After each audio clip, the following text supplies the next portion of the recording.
Bisnis online itu cakupannya sangat luas, nggak cuma berjualan di Shopee atau Marketplace, tapi ada juga orang-orang yang berjualan online menggunakan WhatsApp dan mengambil produk-produknya dari supplier-supplier yang ada di sekitar mereka. Nah, bagi teman-teman yang berjualan online, ada sebuah masalah yang sering menghantui teman-teman ketika berjualan online. Salah satunya adalah ketika bertemu dengan supplier yang tidak bertanggung jawab. Nah, di video kali ini kita akan share pengalaman kepada kalian gimana caranya melihat supplier yang tidak bertanggung jawab dan kita bisa menghindari supplier yang seperti itu. Sebelum menonton video ini lebih lanjut, jangan lupa klik subscribe terlebih dahulu channel Kelas Online dan jangan lupa klik juga tombol loncengnya agar kamu mendapatkan notifikasi dari video terbaru kami. Mencari supplier untuk kita jadikan mitra dalam bisnis online kita adalah sesuatu yang mutlak harus dilakukan kalau memang kita mau menjual sebuah produk. Tapi masalahnya nggak semua orang punya pengalaman yang bagus ketika mereka mencari supplier yang sesuai dengan keinginan mereka. Kuncinya, mencari supplier yang tepat adalah idaman semua pebisnis online. Apalagi kita berjualannya dengan sistem dropship. Kenapa kita butuh supplier yang tepat? Tentu alasannya kita nggak bisa stok barang. Jadi kita mengandalkan supplier yang jujur untuk kondisi stok barang. Kemudian kita juga nggak bisa mengkontrol yang namanya packing barang atau pengiriman barang. Kita sepenuhnya mengandalkan supplier untuk mengurusin bisnisnya kita. Oleh sebab itu, kita perlu mencari yang namanya supplier yang tepat. Ada 3 ciri supplier yang harus kalian tinggalkan. Ketika kalian menemukan 3 ciri-ciri ini, udah nggak usah ambil pusing, segera tinggalkan supplier tersebut. Sebagai dropshipper, ketika kita menemukan supplier yang slow respon atau ketika kita chat balasnya lama banget, ini akan berbahaya buat perkembangan bisnis kita. Coba kalian bayangin, ketika ada konsumen yang bertanya kepada kalian mengenai stok atau mengenai warna atau mengenai kualitas bahan yang digunakan dan informasi barang tersebut ternyata tidak lengkap dan kalian butuh bertanya kepada supplier. Ketika kalian tanya, si supplier itu jawabnya lama banget. Akhirnya apa yang terjadi? Akhirnya si konsumen marah kepada kalian.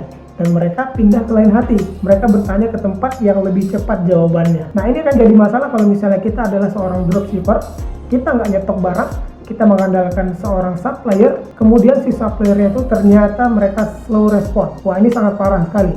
Kalau kalian bertemu dengan supplier yang seperti ini, dan posisi kalian adalah seorang dropshipper, maka segera tinggalkan supplier yang model beginian. Karena ini akan membahayakan bisnis kalian nantinya. Banyak model-model supplier yang ada di dunia ini, baik itu supplier dari e-commerce, baik itu supplier dari marketplace, baik itu Shopee dan lain sebagainya itu. Sekarang tinggal kalian menentukan supplier seperti apa yang kalian butuhkan. Tapi, kalau kalian ketemu dengan supplier yang tidak menerima retur produk, maka kalian harus berhati-hati.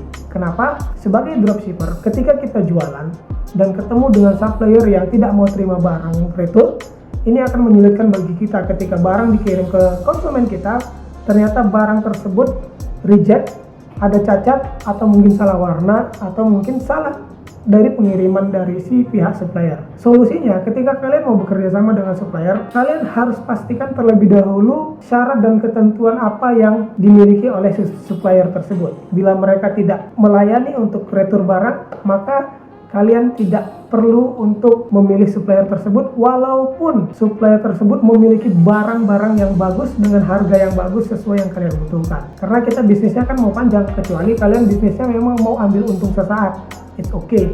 Tapi kalau misalnya kalian mau bisnisnya panjang, hindari kesalahan-kesalahan seperti ini. Banyak sekali di luar sana supplier yang model beginian, terutama mereka yang berada di daerah-daerah. Karena mungkin mereka merasa mereka satu-satunya supplier yang ada di daerah, akhirnya mereka seenaknya doang. Ketika misalnya kita chat mereka balasnya jutek, atau spek barang yang mereka jual tidak sesuai dengan apa yang mereka katakan sebelumnya. Kalian harus hati-hati dengan supplier seperti ini. Jangan karena itu adalah salah satu supplier atau satu-satunya supplier yang bisa kalian temui di kota kalian tinggal, maka kalian berharap banyak kepada mereka. Kalian harus memikirkan ulang bekerja sama dengan supplier seperti ini karena ini akan berbahaya bagi perkembangan bisnis kalian nantinya. Gimana? Mudah-mudahan 3 ciri tersebut bisa menjadi wawasan buat kalian ya yang baru mau berjualan online atau yang sedang mencari supplier hari ini. Next video kita akan banyak bahas mengenai supplier-supplier yang cocok diajak kerjasama Dan kami akan juga bongkar kepada kalian supplier-supplier yang selama ini bekerja sama dengan kami, baik itu yang ada di Jakarta, di Batam, atau dimanapun yang pernah bekerja sama dengan kami, dan kami akan ceritakan melalui YouTube channel ini. Bila kalian suka dengan video-video kami, jangan lupa klik like, dan kalau ada pertanyaan jangan sungkan-sungkan juga untuk ketikkan pertanyaan kalian di kolom komentar, dan share juga kepada teman-teman kalian yang lain biar semuanya mendapatkan manfaat dari kelas online ini. Sampai ketemu di video selanjutnya. Sukses buat kita semuanya.